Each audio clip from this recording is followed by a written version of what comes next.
The air in the Great Hall of Noctis was so cold it felt solid, a presence that settled deep in Alara's lungs and refused to leave.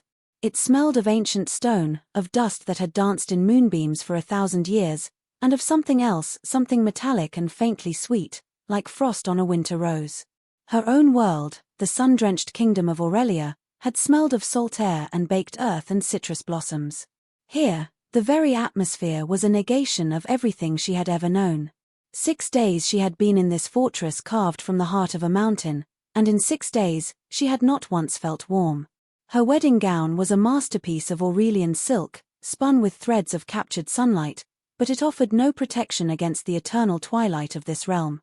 It felt like a costume for a play she had not auditioned for, the story of a girl sacrificed to a shadow. Standing before the obsidian throne, she felt the weight of every eye in the assembled court. They were not human eyes. They were the eyes of predators, ancient and patient, their gazes like the touch of cold fingers on her skin. They saw not a bride, not a queen, but a treaty made flesh, a fragile vessel of warm blood to seal an alliance. And then there was him. Caitian, the vampire king. He had not looked at her, not truly, since she had been delivered to his borders like a tribute. He stood beside her now, a figure of impossible stillness and grace, carved from night and power. His nearness was an oppression, a physical pressure that made the air thin. The silver circlet on his brow seemed to absorb what little light there was, and his hair was a fall of absolute black against the stark white of his skin. When he had taken her hand to lead her to the dais, his touch had been brief, impersonal, and colder than the stone beneath her feet. It was the touch of a king claiming a possession, not a husband greeting his wife.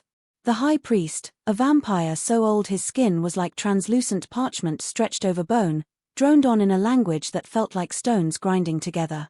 The words meant nothing to Alara. The only language she understood in this moment was the hammering of her own heart, a frantic, mortal drumbeat in a hall of silent chests. She kept her gaze fixed on a point just beyond the throne, on a tapestry depicting a sky without a sun, where silver constellations burned with cold fire. To look at him was to invite annihilation. To look at the court was to see her own insignificance reflected in 100 pairs of ancient, unblinking eyes. Do you, Alara of Aurelia, accept this union, binding your blood to the blood of the eternal throne, your life to the life of its king? The priest's voice rasped, the words now in the common tongue, sharp and clear.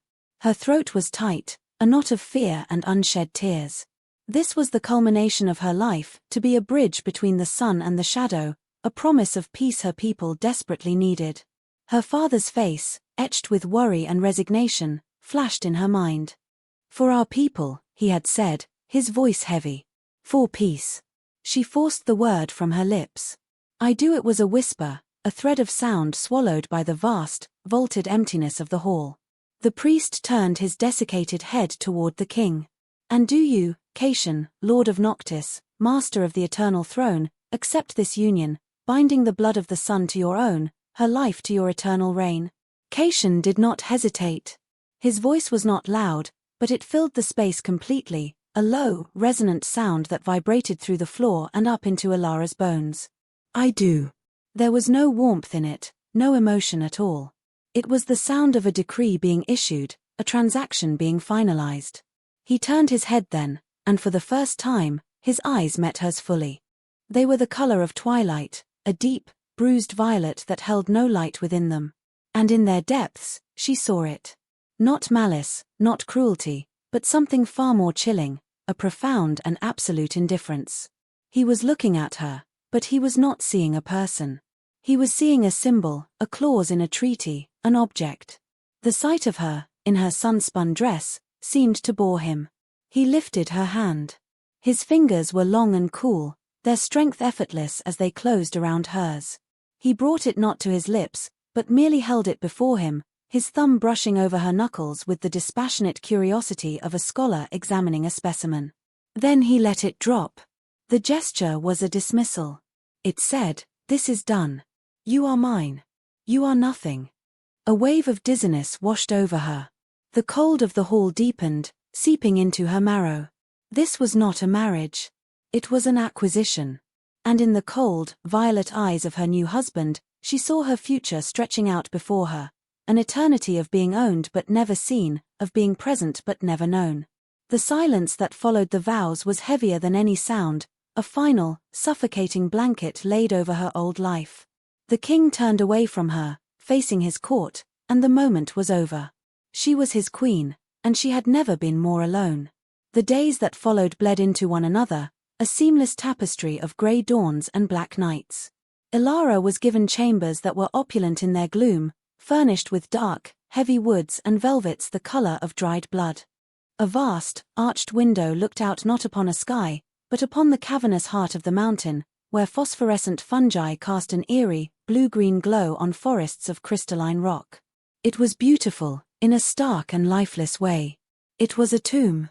Her ladies-in-waiting were vampires, ancient and silent women with faces like porcelain masks.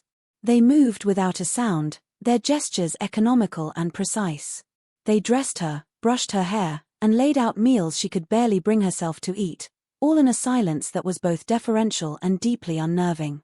They answered her questions with brief, clipped sentences and never, ever met her eyes. She was their queen, but she was also a fragile, warm-blooded creature whose heart beat with a frantic, temporary rhythm that must have sounded like a hummingbird's wings to their preternatural hearing. Caitian was a phantom. He presided over his court, held audiences, and managed the affairs of his kingdom with a remote, chilling efficiency. Ilara was expected to sit beside his throne, a silent, decorative accessory. She would sit for hours on the cold, unforgiving stone, her hands folded in her lap, feeling the court's collective, dispassionate gaze upon her. He never spoke to her during these proceedings. He never looked at her. It was as if an invisible wall existed between their two thrones, a barrier of ice she could not hope to breach.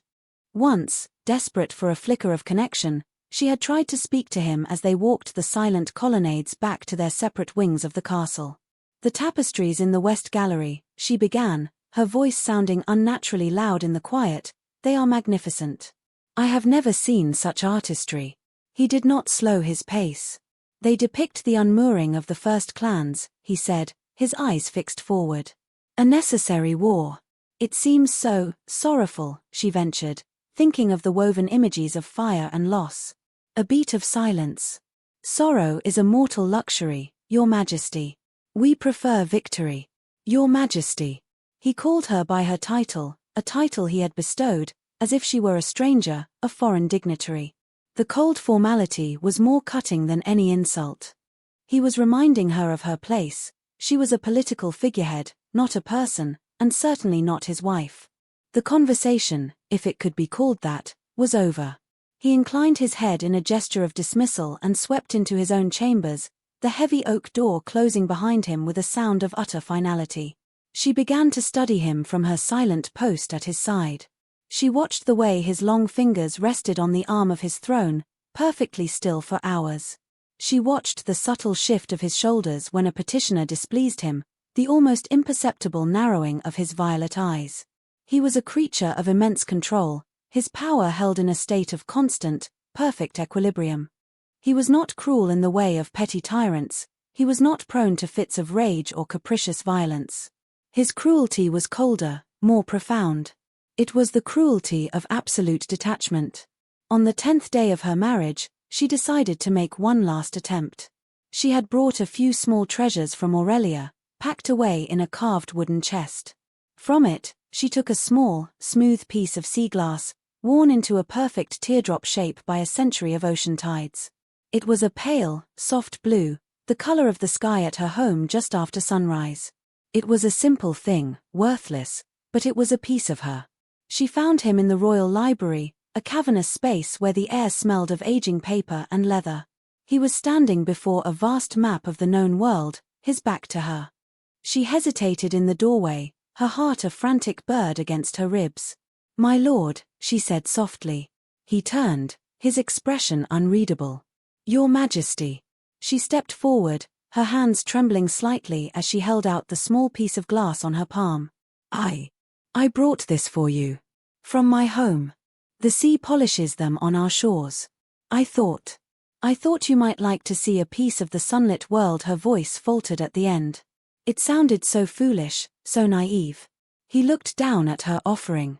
His gaze lingered on the sea glass for a long, silent moment.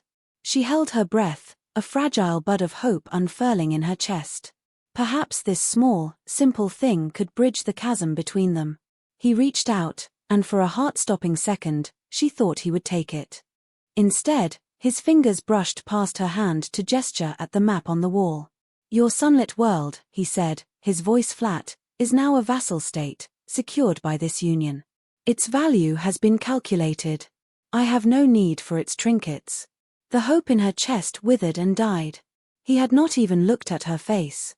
He had seen only the political reality, the map, the transaction. The small piece of glass in her palm suddenly felt heavy and cold, a foolish child's toy. She closed her fingers around it, the smooth edges digging into her skin. She looked at him, truly looked at the ancient, beautiful, and impossibly empty creature before her, and she understood. He would never see her. He would never know her. To him, she was a trinket, a piece of a larger acquisition, and he had no interest in the thing itself. She turned without another word and walked away, the sea glass clutched so tightly in her hand it felt as if it might draw blood. Back in her chambers, she did not cry. The time for tears was over.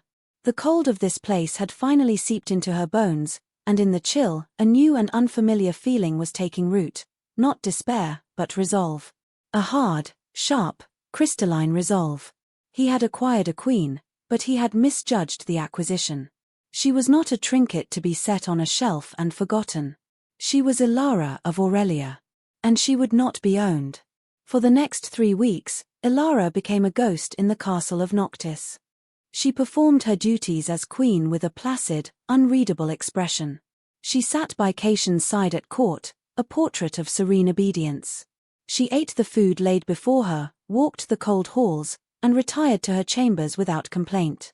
To the vampires of the court, she had finally settled into her role, the fire of her mortal spirit banked and cooled by the eternal chill of their world. They were mistaken. Beneath the calm facade, Ilara's mind was a whirlwind of activity. She spent every spare moment in the castle's archives, a lesser-used library filled with treaties, law books, and the histories of the vampire clans. Her ladies-in-waiting assumed she was merely seeking to educate herself on her new kingdom's history, a commendable if ultimately pointless endeavor for a mortal queen. They left her alone, surrounded by towering shelves of ancient, brittle scrolls and leather-bound tomes. She pored over the marriage treaty that bound Aurelia to Noctis, a document thick with clauses and subclauses written in dense, legalistic language. Her father's negotiators had been desperate, and it showed. The terms were heavily weighted in Noctis's favor. But Ilara was not looking for fairness. She was looking for a flaw, a crack, a single loose thread in the tightly woven legal fabric. Her fingers, stained with ink and dust, traced the lines of ancient script day after day. She learned of vampire law, a rigid and unforgiving code that valued tradition and precedent above all else. And it was there, in a dusty codex detailing the rights of union between a vampire lord and a mortal, that she found it. An addendum, centuries old, added after a disastrous marriage to a human princess from a long-forgotten kingdom. A union of the blood and the sun, the text read, requires more than vow and ceremony. It requires a true joining. Should the union remain unconsummated by the passing of the first full moon, it is deemed a political shell, void of the spiritual binding necessary for legitimacy. The mortal party, in such a case, holds the right of annulment, to be declared before the throne and the court, lest her soul remain tethered to an empty promise. Ilara's breath caught. The first full moon. It had passed 5 nights ago. The treaty, in the vampire's ancient and unyielding law, was already a shell. Caitian, in his arrogance and indifference, had neglected the one detail that truly mattered. He had secured her presence, but he had not secured the union itself. He had not thought it necessary. He had not thought she was necessary, beyond her signature on a document. A slow, cold smile touched her lips for the first time in a month. It was a sharp, unfamiliar expression on her own face. She read the passage again and again, committing it to memory. The law was clear. The right was hers. All that was required was the courage to claim it. She spent the next 2 days in quiet preparation. She gathered the few things that were truly hers, the the sea glass, a small book of Aurelian poetry, a miniature portrait of her parents. She stitched a small, hidden pocket into the lining of a simple, dark traveling cloak and filled it with the handful of gold coins she had brought with her. It was not much, but it would have to be enough. She studied the maps in the library, tracing a path through the treacherous mountain passes that led east, away from Noctis, toward the neutral territories of the Free Marches. It would be a difficult, dangerous journey, but the thought of it filled her not with fear, but with a wild, surging hope. On the morning of the 34th day of her marriage, she dressed herself. She did not choose one of the opulent gowns the court provided. Instead, she wore a simple woolen dress, the color of slate, practical and unadorned. She braided her hair tightly, functionally. When her ladies-in-waiting saw her, they exchanged confused glances, but her serene expression brooked no questions. She walked to the great hall, where the morning court was in session. Her steps were steady, her head held high. The guards at the door moved to block her. The queen was not to enter unescorted, but she met their gaze with a cool authority they had never seen from her before, and they faltered. She swept past them and into the hall. A hush fell over the assembled courtiers. All eyes turned to her. Caitian, seated on the obsidian throne, looked up, a flicker of annoyance crossing his perfect features. It was the most emotion she had ever seen from him. She did not wait for him to speak. She walked to the center of the hall, to the very spot where she had stood on her wedding day, and she turned to face him. Her heart was a wild drum against her ribs, but her voice, when she spoke, was clear and cold as the mountain air. Caitian, Lord of Noctis, she began, her voice ringing with newfound strength. I stand before you and this court to invoke the ancient laws of union. Caitian's eyes narrowed. He leaned forward slightly, a predator sensing a disturbance in its territory. Explain yourself, madam. The law states, Elara continued, her gaze unwavering, that a marriage between one of your blood and one of mine, if unconsummated after the passing of the first full moon, is rendered a hollow pact. It is a political shell, lacking the spiritual binding required for legitimacy. A murmur rippled through the court. Caitian's face was a mask of stone, but she saw a dangerous light kindle in the depths of his violet eyes. He had not known. Or he had known, and forgotten, deeming it an irrelevant detail concerning a temporary creature. His arrogance had been her key. The law grants the mortal party, in this case, the right of annulment, she declared, her voice rising in power and conviction. A right I claim now. Before this throne and this court, I, Elara of Aurelia, declare this union void. The treaty is broken. The marriage is annulled. For a moment, there was absolute silence. The vampires of the court stared, their ancient faces frozen in shock. No one defied the king of Noctis. No one. Caitian rose slowly from his throne. The air in the hall grew thick, heavy with a pressure that felt like it could crack stone. His power uncoiled, a palpable, menacing force. You dare, he whispered, and the sound was more terrifying than any shout. Elara stood her ground.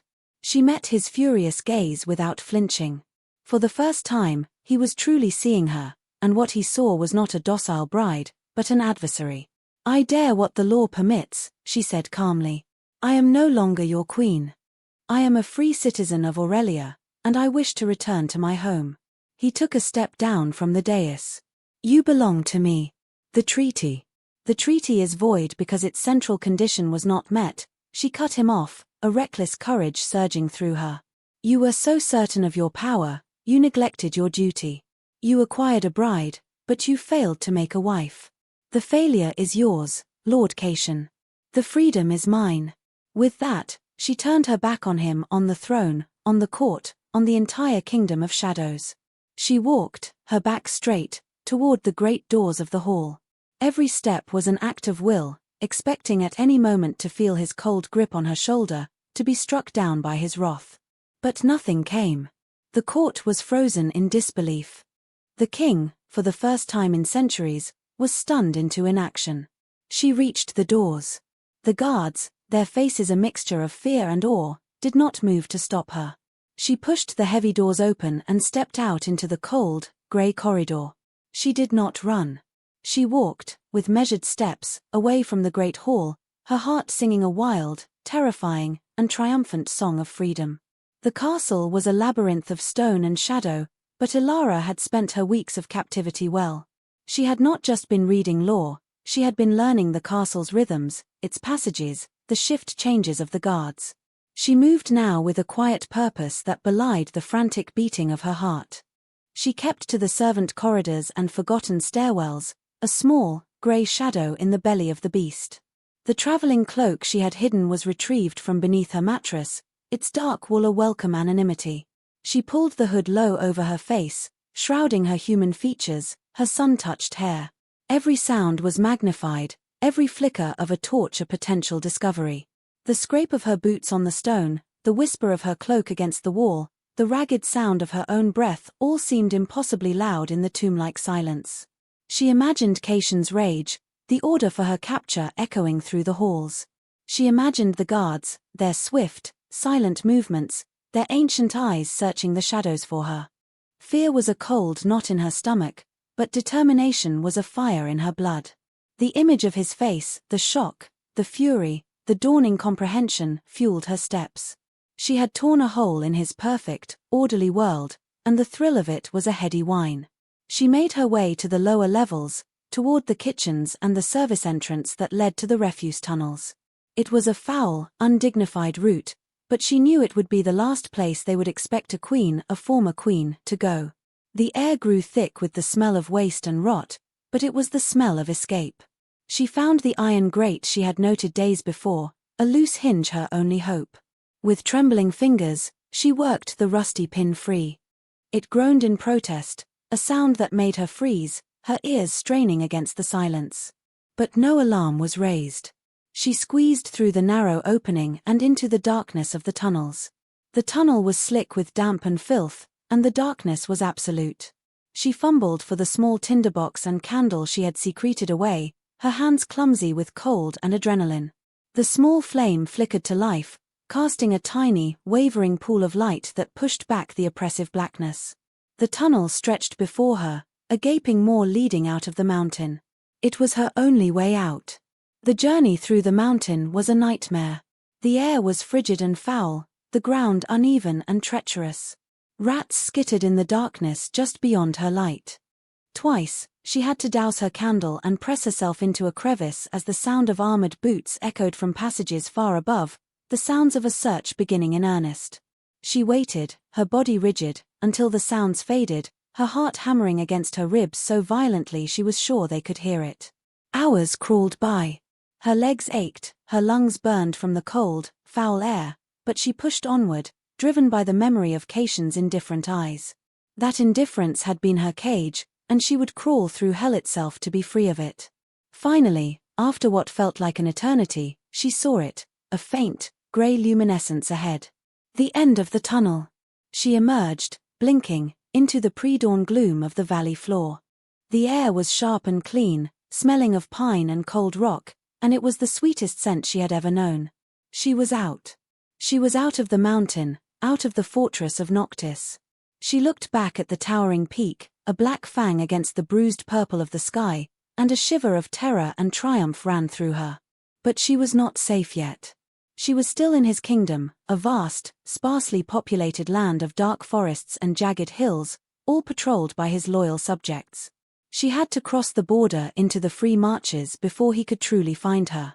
She pulled her cloak tighter, consulted the crude map she had drawn on a scrap of parchment, and set off, moving as quickly as she could into the cover of the ancient, black-limbed forest that blanketed the foothills.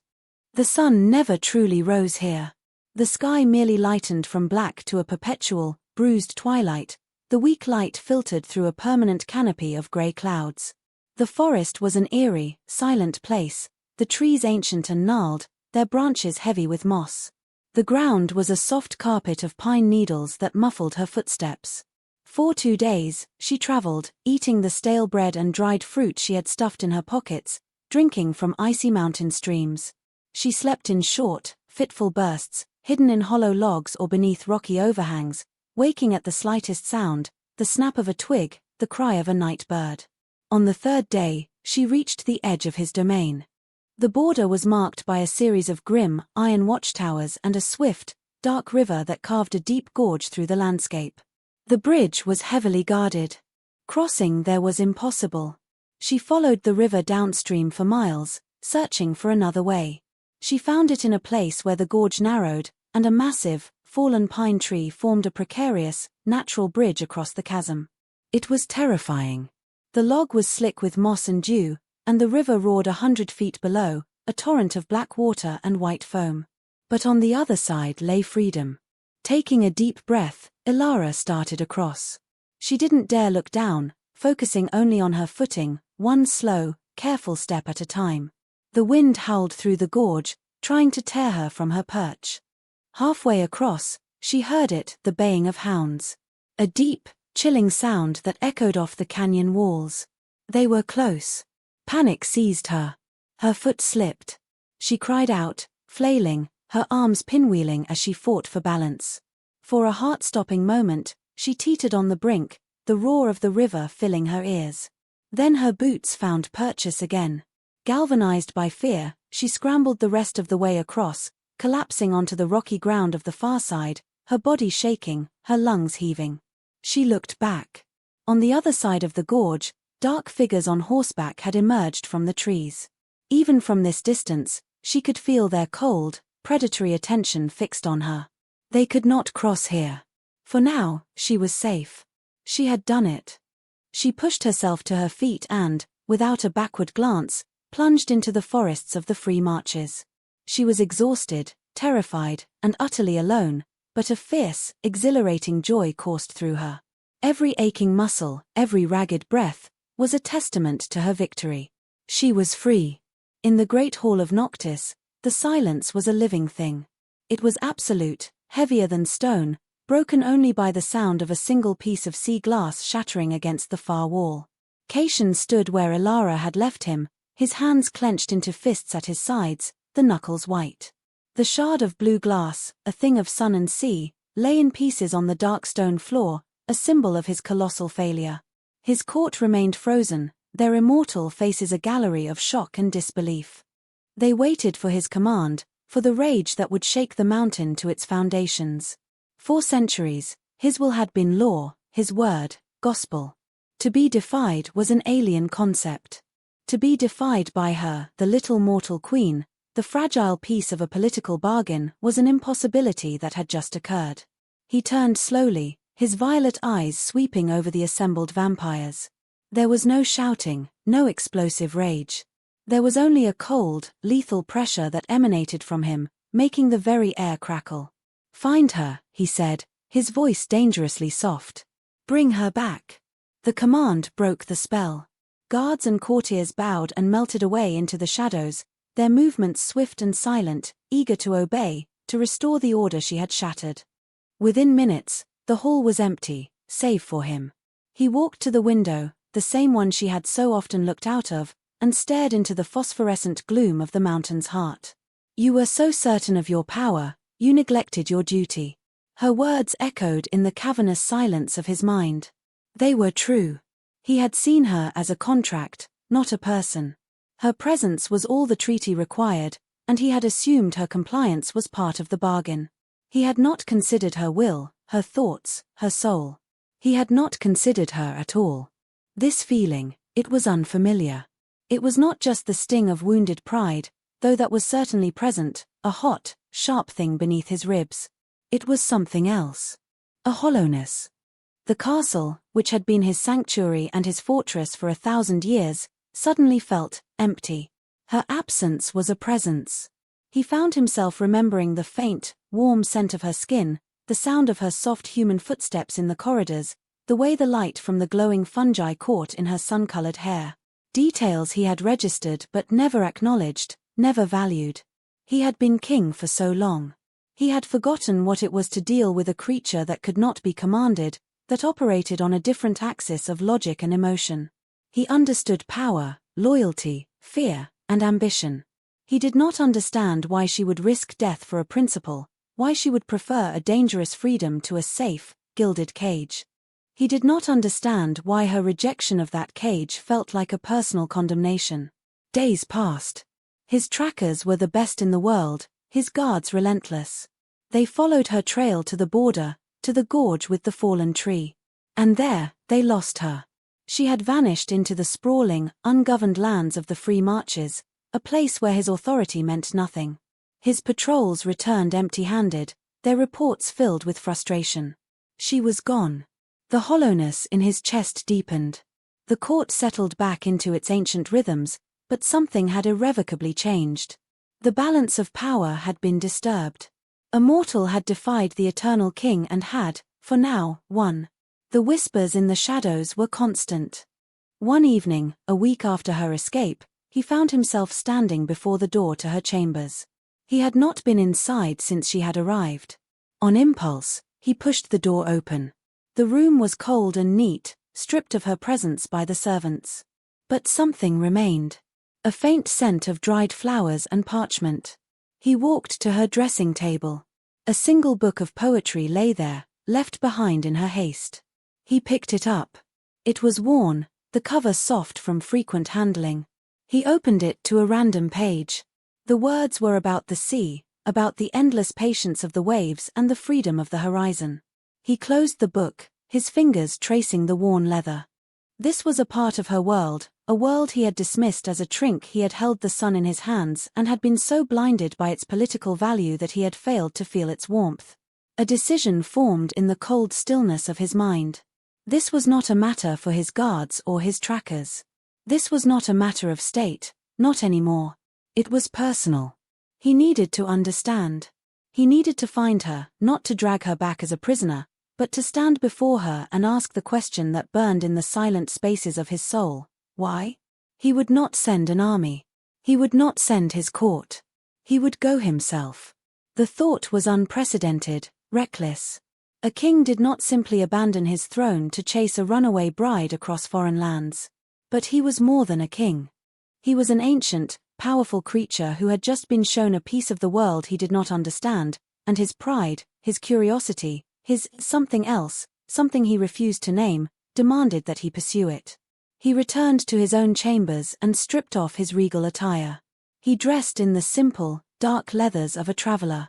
He strapped a sword to his back, a formality, as he rarely needed one. He would travel as he had in his youth, centuries ago, before the crown had settled on his brow and encased him in layers of responsibility and isolation. He would travel as Caitian, not as the king of Noctis.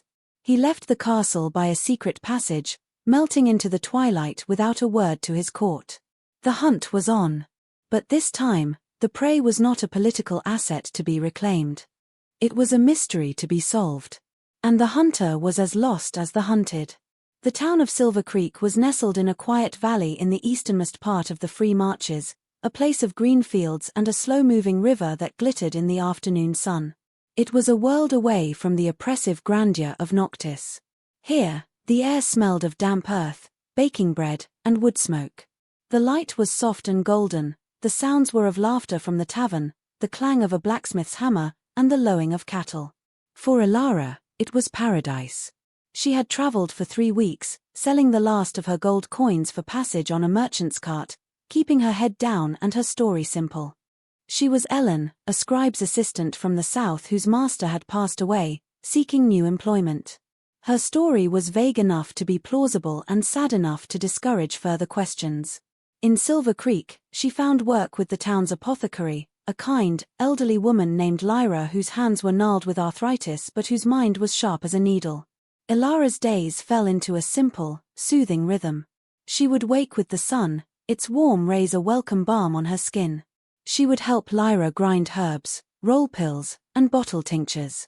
The work was methodical and calming.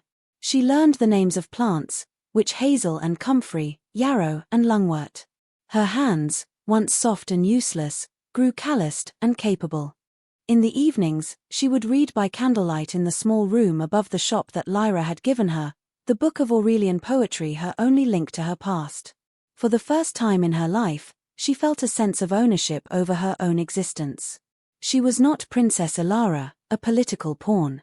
She was not Queen Elara, a decorative object. She was Ellen, a woman who earned her own bread and slept soundly through the night, unafraid of the cold touch of an indifferent husband. The fear of pursuit began to fade, replaced by a quiet, steady peace. She was a nameless face in a town of nameless faces, safe in her anonymity. And yet, the past was a shadow that lingered at the edges of her new life. Sometimes, a tall, dark-haired stranger passing in the street would make her heart leap into her throat. A sudden silence in the tavern would make her skin prickle with a familiar dread. At night, she sometimes dreamed of violet eyes and a voice like stones grinding together, and she would wake with her heart pounding, the cold of Noctis clinging to her like a shroud. She knew she was not truly free. She had escaped the cage, but the shadow of the keeper was long. She had been in Silver Creek for 2 months when the seasons began to turn.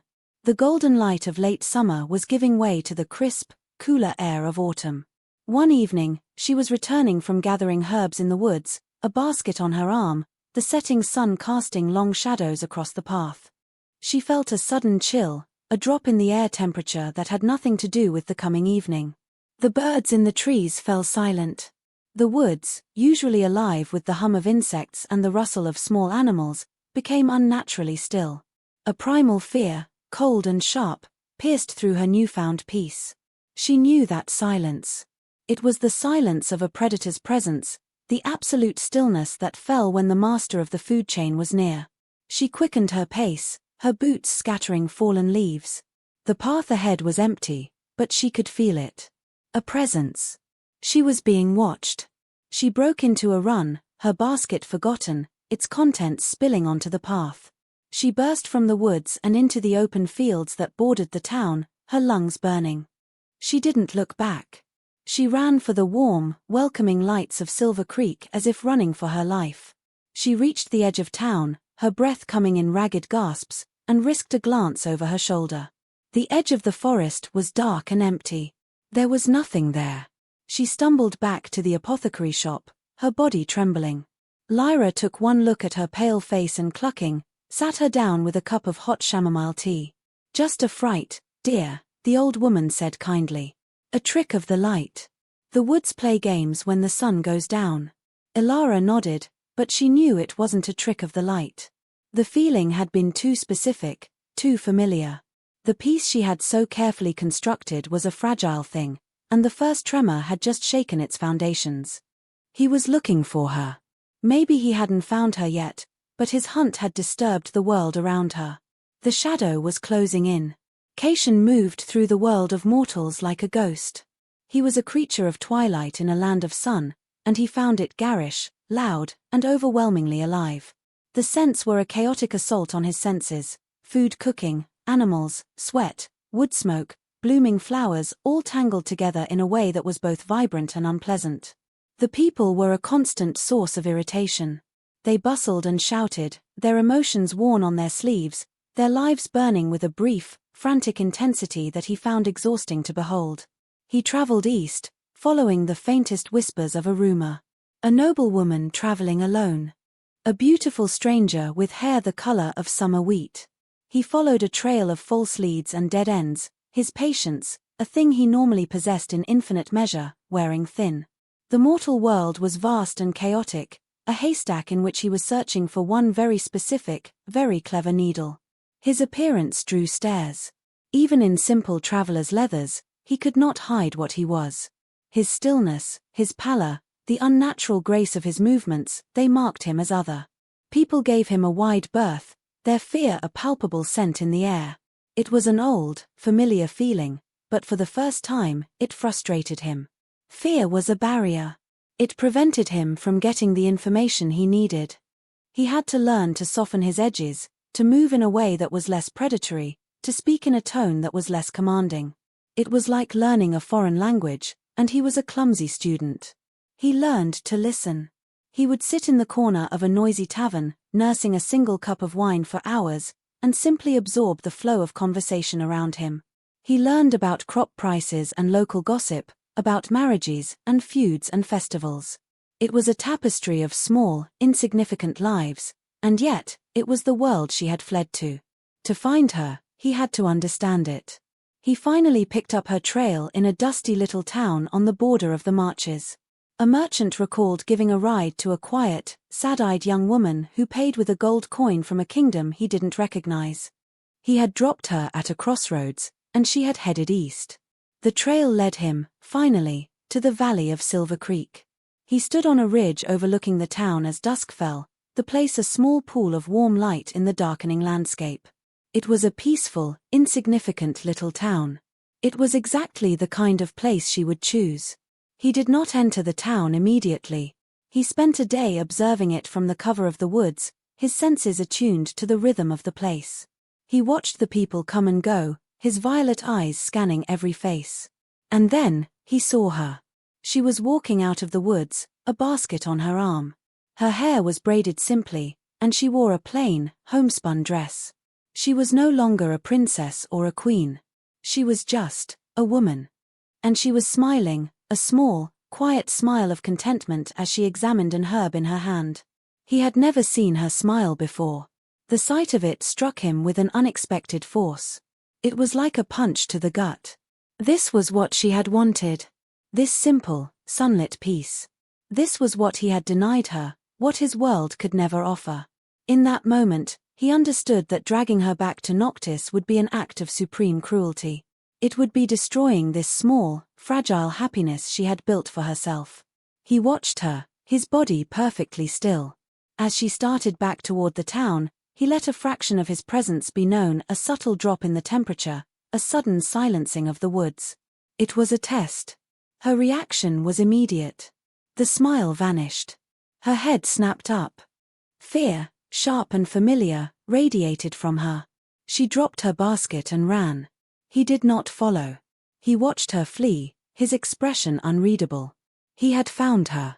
But the question was no longer how to bring her back. The question, now, was what to do. He could take her. He could appear in her room in the dead of night and carry her away, and no one in this town could stop him. But what would he have then? A terrified prisoner. The same silent, empty-eyed woman who had sat beside his throne. He would have the vessel, but the spirit, the thing that had smiled in the woods, would be gone. He waited until full darkness fell. He moved through the town like a shadow, his footsteps making no sound on the cobbled streets. He found the apothecary shop, a warm light glowing in an upstairs window. Her room. He could smell her scent on the air, a faint fragrance of herbs, soap, and something uniquely her, something warm and alive. He stood in the alley across the street for a long time, watching the light in her window. The hunter had cornered his prey. But for the first time in his very long life, he was not sure he wanted to make the kill. That night, Ilara did not sleep. She sat in the chair by her window, the book of poetry lying unopened in her lap, and watched the street below. Every shadow seemed to move, every gust of wind sounded like a footstep. The feeling from the woods had not dissipated, it had followed her. It was a weight in the air, a cold pressure that settled over the entire town. He was here. She didn't know how she knew, but she did. The peace of Silver Creek was shattered. She thought about running again. She could pack her small bag and be gone before dawn. But where would she go? He had found her here, in this remote and forgotten corner of the world. He would find her again. And again. Her escape had not bought her freedom, only a temporary reprieve. The running had to stop. The confrontation she had been dreading was inevitable. The candle on her table burned down, sputtering in a pool of wax. The moon rose, casting a pale, silvery light over the sleeping town. And then, the light in her room flickered. The flame of her new candle dipped and swayed as if in a sudden draught, though the window was closed. The air grew cold. She did not turn around. She knew, with a certainty that went deeper than thought, that she was no longer alone. Her heart began to hammer against her ribs, a frantic, trapped thing. She squeezed her eyes shut. Be brave, she told herself. You are not his property. You are not his queen. You are Ellen. You are Ilara. A floorboard creaked behind her. It was the only sound. He was giving her time, allowing her to acknowledge his presence. She took a slow, shaky breath and turned her chair around. He was standing in the center of her small room, a figure of darkness and silence. He wore simple traveler's clothes, but they did nothing to diminish the aura of immense power and antiquity that clung to him. His presence seemed to suck all the warmth and air from the space, his shoulders so broad they almost brushed the low-ceiling beams.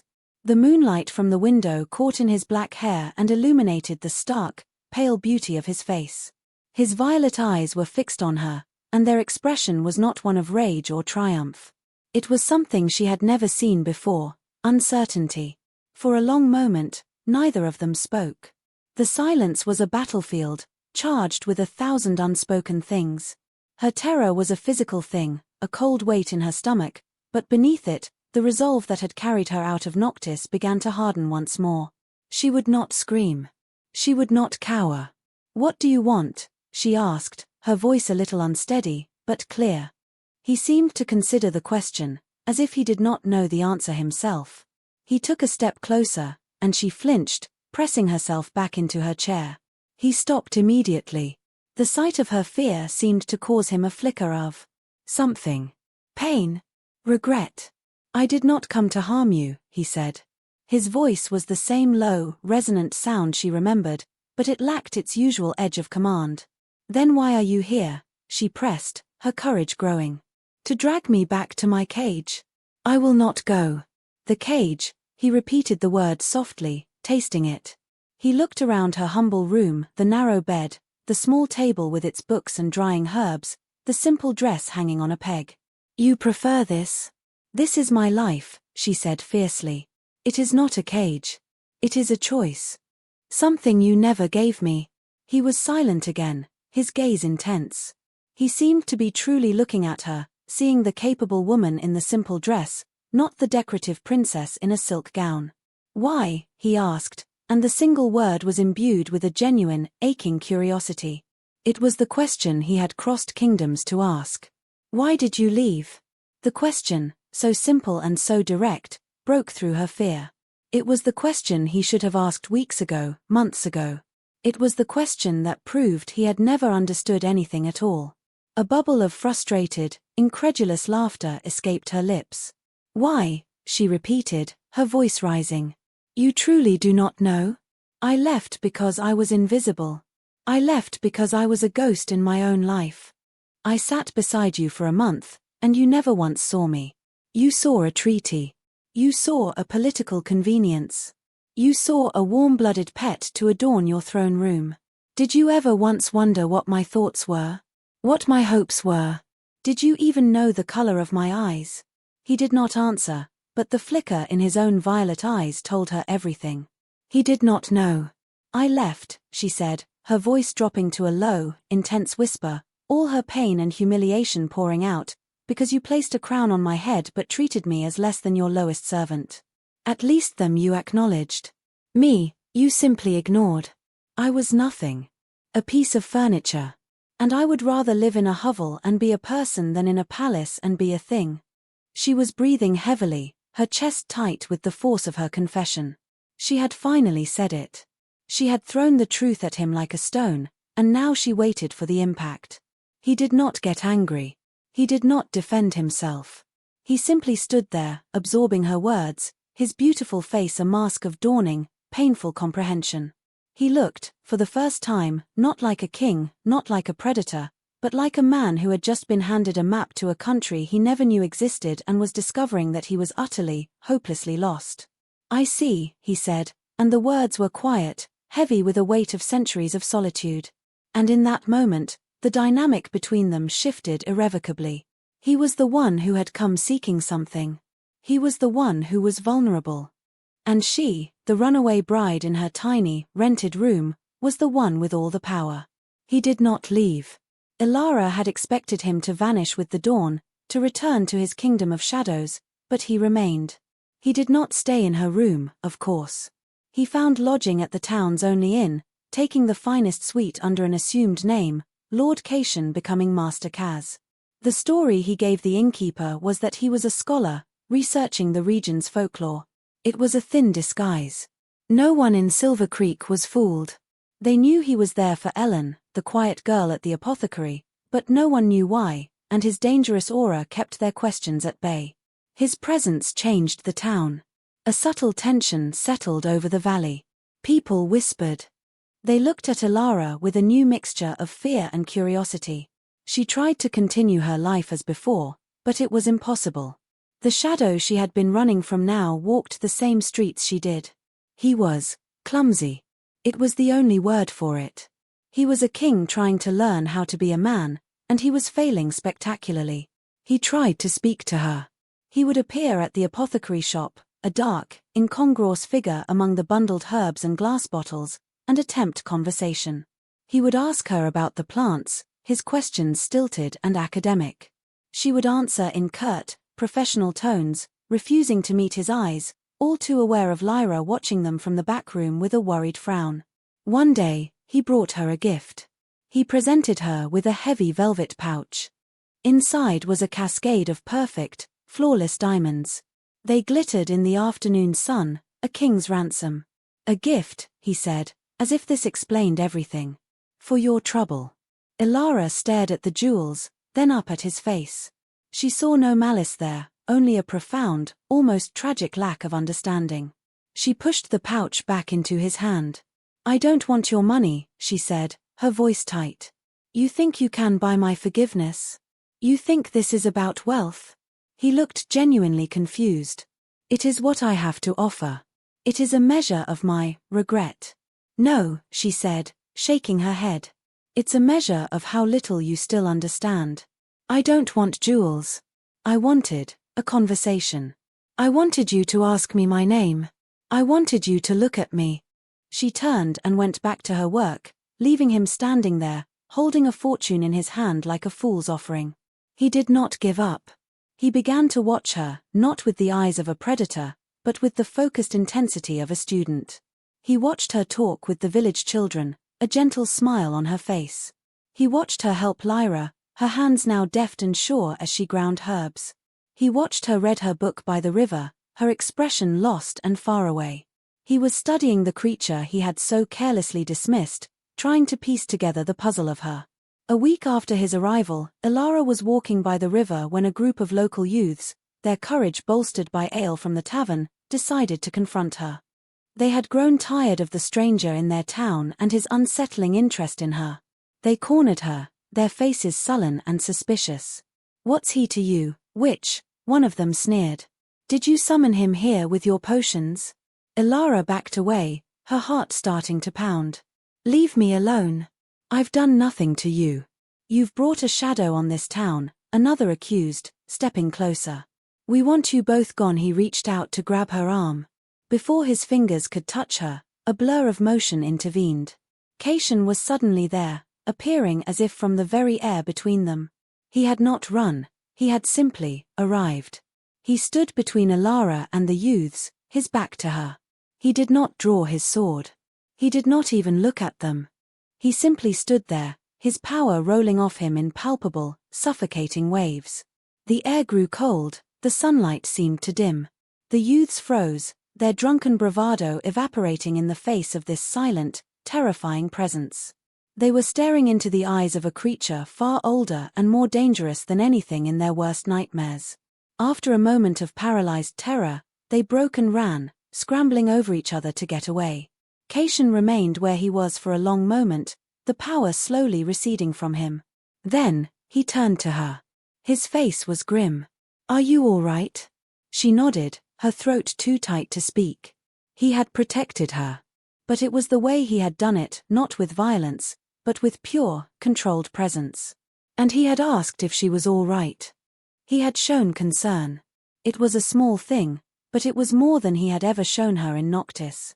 They are afraid of what they do not understand, he said, his gaze following the fleeing boys.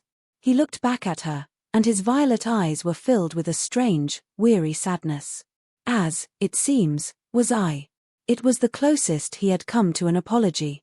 It was the first crack in the armor of his pride.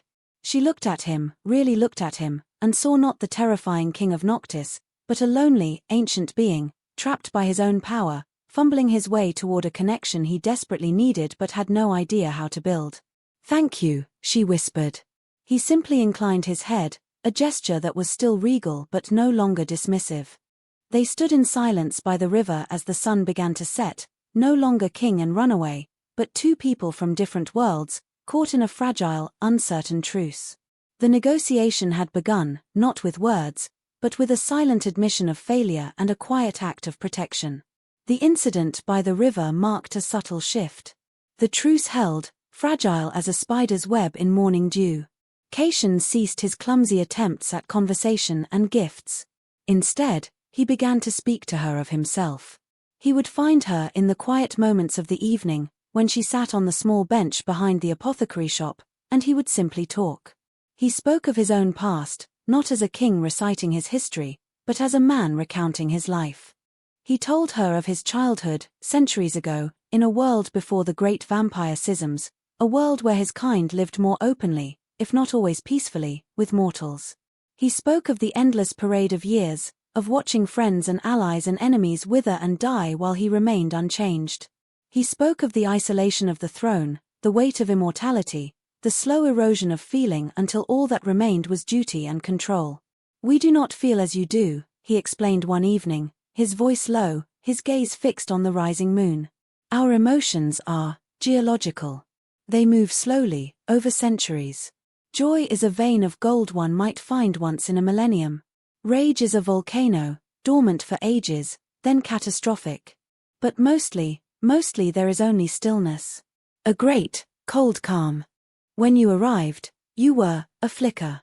A brief, warm, agitating presence. I did not know what to do with you, so I chose to do nothing.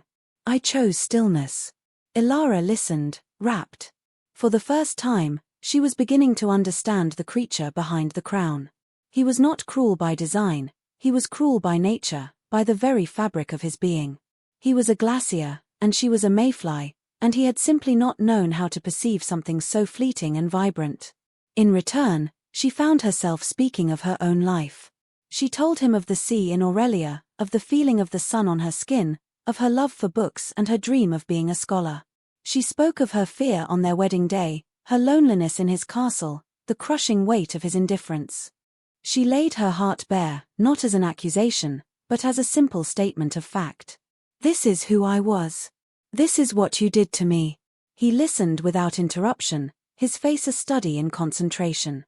He was learning her, memorizing the details of her soul with the same intensity he had once applied to battle strategies and political treaties.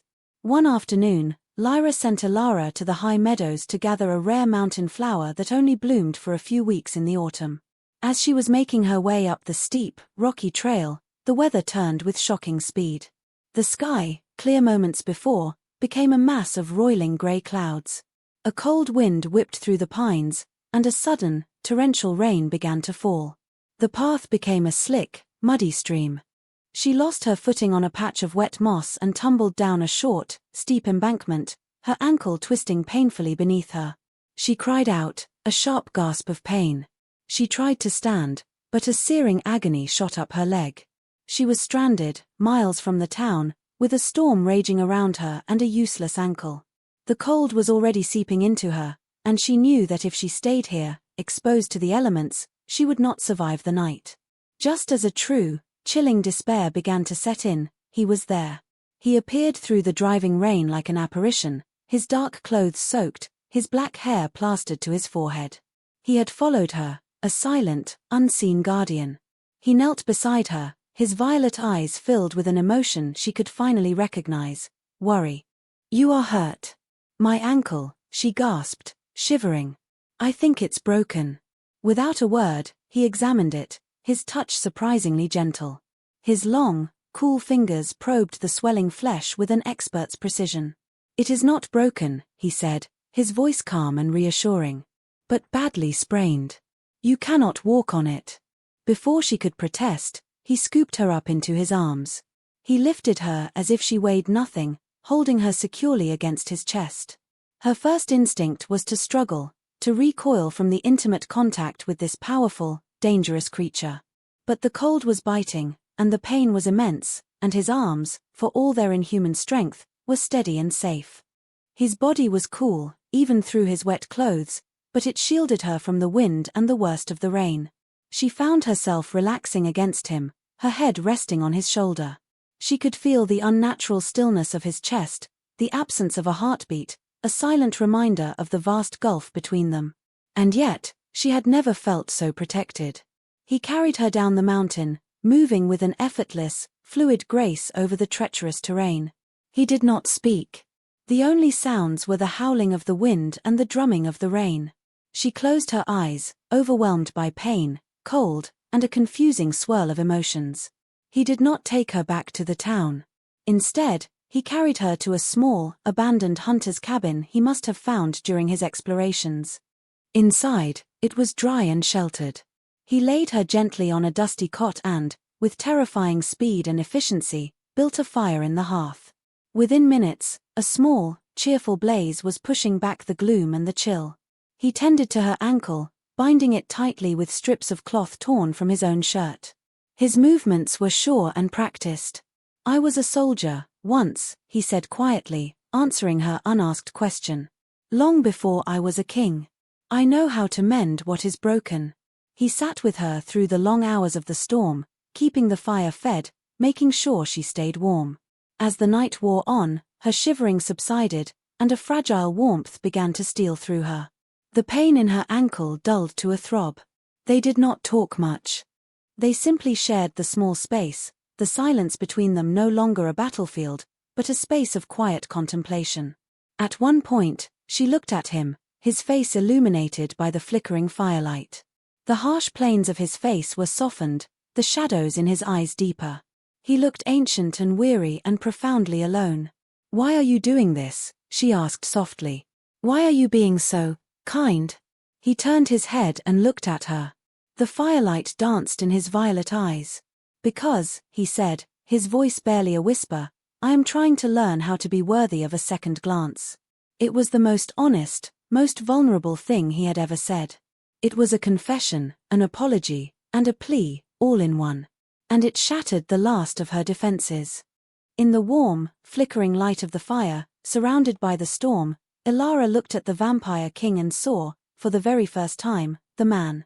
And in his eyes, she saw that he was finally, truly, seeing her. A quiet, profound understanding passed between them, more intimate than any touch, more binding than any vow. The storm passed with the dawn, leaving behind a world washed clean and glittering. Cation carried her back to Silver Creek, the morning sun casting long, peaceful shadows through the trees. When they reached the edge of town, he set her down gently, allowing her to lean on him as she hobbled the last few steps to the apothecary's door. Lyra met them with a face full of worry, which quickly turned to relief and then to a shrewd, knowing curiosity as she took in the sight of them, the Dark Lord and the injured girl, bound by a night of shared vulnerability. For the next week, as her ankle healed, a new dynamic settled between them. The tension was gone, replaced by a quiet, comfortable companionship. He would visit her each day, sitting in a chair by her window while she rested her leg. Sometimes they would talk, sharing more stories of their disparate worlds.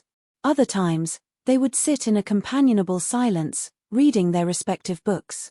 He was no longer trying to win her or reclaim her, he was simply with her. He was learning the simple, human art of presence. Ilara found herself changing as well. The fear was gone, replaced by a deep and complex curiosity. She began to ask him questions about his kingdom, not about its laws or its power, but about its people, its culture. She learned that the cold silence of his court was a form of respect, that the lack of outward emotion was a sign of control and strength. She began to see his world not as a prison, but as a place with its own logic, its own beauty, its own ancient sorrows. One afternoon, he was describing the crystalline caves beneath his castle, the way the light from the phosphorescent fungi refracted through the massive quartz formations. "It is beautiful," he said, a rare note of softness in his voice. "But it is a cold beauty. A still beauty. It does not change. It does not grow." He paused, looking at her. "It is not alive. Not like the things in your world." The unspoken sentiment hung in the air between them, "Not like you." On the day her ankle was finally strong enough to bear her weight again, he came to her as dusk was falling. He did not sit down. He stood before her, his expression serious. "You are healed," he said. It was a statement, not a question. "Yes," she replied, her heart giving a strange, apprehensive flutter. "Then it is time for a choice to be made," he continued, his voice even. "I have stayed here, in your world, and I have learned. I have learned that your freedom is not a whim, but the very air you breathe. I will not take it from you again." He met her eyes, and his gaze was steady and clear. "So I offer you a choice, Elara. Not a command. A choice. You may remain here, in Silver Creek. Live your life as you see fit. I will return to Noctis, and you will never see me again. I will declare you lost to the mortal world, and my kingdom will accept it. You will be free, truly and completely." He paused, and the weight of his words settled in the quiet room. He was offering her everything she had ever wanted, everything she had risked her life for. "Or," he said, and his voice dropped, becoming softer, more hesitant than she had ever heard it. "You can return with me. Not as a political prisoner. Not as a decorative queen. But as my equal. As a partner. To teach me of the sun, as I will teach you of the stars. To bring warmth to my cold halls. To build something new together, something that is neither of yours nor mine, but ours." He took a half-step closer, his hands remaining at his sides, his posture open and vulnerable. "I cannot promise you a life of ease. My world is dark and strange, and my people will not understand you at first. I cannot promise to change who I am. I am a creature of night and stillness. But I can promise you this: I will see you. Every day. I will listen to you. I will honor you. And I will never, ever take you for granted again. The choice is yours. And I will abide by it, whatever it may be." Elara stared at him, her mind reeling. He was offering her two kinds of freedom. The freedom to be left alone, and the freedom to choose her own bonds. The simple, peaceful life she had found here, or a difficult, complicated, but potentially extraordinary life at his side. She thought of the cold halls of Noctis, of the silent, ancient court. And then she thought of the look in his eyes in the firelight, the feel of his arms around her in the storm, the quiet companionship of the past week. She looked around her small, safe room. It had been her sanctuary. But she realized, with a sudden, startling clarity, that it was beginning to feel like a cage of a different kind, a cage of safety, of smallness. The woman who had fled Noctis would have taken her freedom and run without a second thought. But she was not that woman anymore. She had faced down her fear. She had spoken her truth. And in doing so, she had found a strength she never knew she possessed. She met his gaze, and her heart, which had been so afraid for so long, was now steady and sure. "I will go with you," she said. A flicker of profound, overwhelming relief crossed his features, so swift she might have missed it if she hadn't been looking so closely. He did not smile, she still did not know if he was capable of it, but the harsh lines of his face softened. The ancient weariness in his eyes seemed to lift, replaced by a quiet, wondering light. "Thank you," he whispered, and the words were not those of a king accepting fealty, but of a man receiving a gift of unimaginable grace. The journey back to Noctis was nothing like her first passage into that realm. They traveled slowly, not with the urgency of a king returning to his throne, but with the quiet purpose of two people embarking on a shared pilgrimage. Caitian did not treat her as a delicate burden to be hurried along. He moved at her pace, pointing out landmarks, explaining the history of the grim, beautiful lands they passed through.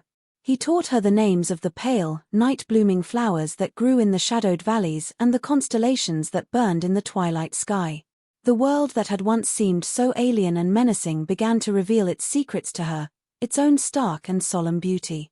He, in turn, listened as she spoke of her world, asking questions with a genuine desire to understand. He wanted to know about the seasons, about the tides, about the way sunlight felt on the skin. He was a scholar of the night, and she was his tutor in the ways of the day. They were two halves of a whole, each holding knowledge the other lacked. The chasm between them was still there, vast and deep, but they were building a bridge, one story at a time. When they finally reached the great fortress carved from the mountain, Elara felt not a returning dread, but a sense of purpose. This was not her prison, it was her challenge. The massive gates groaned open, and they rode into the central courtyard. The guards and courtiers who had assembled to greet their returning king froze when they saw her, riding not behind him as a captive, but beside him as an equal. Her face was not downcast, her head was held high, her expression calm and resolute. Caitian dismounted and then turned to help her down, his hands gentle and steady on her waist. He did not release her immediately. He kept her standing before him for a moment, forcing his entire court to witness the gesture of respect, the clear statement of her new status. He led her into the great hall. It was as cold and vast as she remembered, but it no longer felt oppressive. It was simply a space, waiting to be filled. The obsidian throne stood empty at the far end of the hall, a seat of immense and lonely power. Caitian did not walk toward it. He stopped in the center of the hall, in the exact spot where she had annulled their marriage, and he turned to face her. The entire court watched in stunned silence. "Ilara," he said, his voice resonant in the vast space, but intended only for her. "When we first stood in this hall, I gave you my name and my title. I offered you a crown. But I did not offer you myself." He reached out and took her hand. His touch was no longer cold and impersonal. It was a conscious connection, a deliberate linking. His skin was still cool, but there was a current of energy in his touch, a feeling of life, ancient and deep. "I cannot change the past," he said, his violet eyes holding hers. "I cannot undo the hurt I caused you. But I can promise you a future. A future where you will be heard, where you will be valued, where you will be seen. We will rule this kingdom together. Your voice will be equal to mine. Your wisdom will temper my power. Your light will find a home here, even in the darkness." He lifted her hand, and this time, he did not just hold it. He slowly, deliberately, brought her knuckles to his lips. It was a gesture of immense significance, an ancient vow of fealty from a king to his queen, an act of submission no one in that hall had ever witnessed. It was not a kiss of passion, but of profound, soul-deep respect. "Welcome home, my queen," he murmured against her skin. Ilara looked from his bowed head to the faces of the astonished court. She saw their shock, their disbelief, but she also saw a dawning understanding. Their king had not returned with a captive. He had returned transformed, bringing with him a queen who had somehow accomplished the impossible. She had taught the mountain how to bend. She had taught the night to value the dawn.